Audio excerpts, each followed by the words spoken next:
ಒಂದು ಸಮಯಕ್ಕೆ ಒಂದು ಕೆಲಸ ನಾವು ಅಷ್ಟೇ ಮಾಡ್ಲಿಕ್ಕಾಗೋದು. ನಾವು ಜ್ಞಾನಾತ್ಮಕವಾಗಿರ್ಲಿ ಅಥವಾ ನಾವು ದೈಹಿಕವಾಗಿ ಸೇವಿಸೋದಿರ್ಲಿ, ಮಾನಸಿಕವಾಗಿ ಸೇವಿಸೋದಿರ್ಲಿ, ಆಯ್ತಾ. ಮಾನಸಿಕವಾಗಿ ಸೇವಿಸೋದು ಅಂತಂದ್ರೆ ಏನೋ ನಾನು ಹೇಳ್ತಾ ಇದ್ದೀನಿ, ನೀವೆಲ್ಲ ಗಮನ ಇಟ್ಟು ಕೇಳ್ತಾ ಇದ್ದೀವಿ. ನಂಗೆ ಬಹಳ ಖುಷಿ ಆಗ್ತಾ ಇದೆ.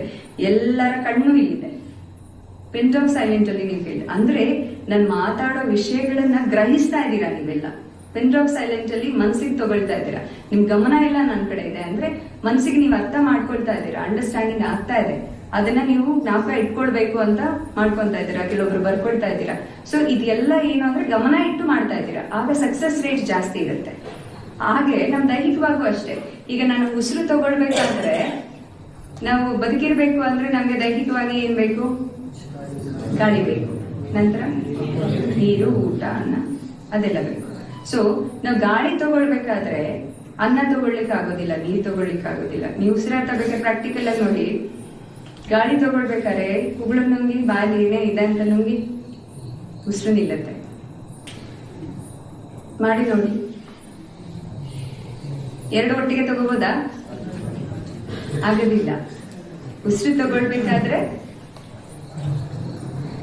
ನುಂಗ್ಲಿಕ್ಕಾಗೋದಿಲ್ಲ, ನುಂಗಬೇಕಾದ್ರೆ ಗಾಳಿ ತಗೊಳ್ಲಿಕ್ಕಾಗಲ್ಲ.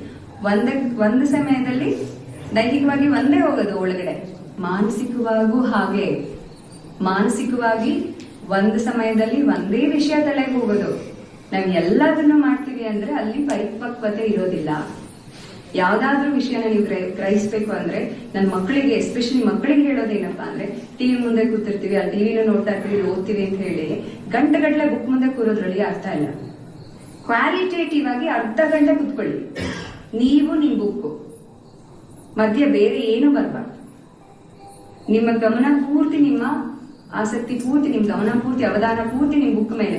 ಅರ್ಧ ಪೇಜ್ ಓದ್ತೀರಾ ಏನಫ್, ಒಂದು ಪೇಜ್ ಓದ್ತೀರಾ ಏನಫ್, ಆಮೇಲೆ ಟಿವಿ ನೋಡಿ, ಮತ್ತೊಂದು ಮಾಡ್ತೀರಾ, ಮತ್ತೊಂದು ಕೆಲಸ ಪೂರ್ತಿ, ಅವಾಗ ಅದಕ್ಕೆ ಗಮನ ಕೊಡಿ.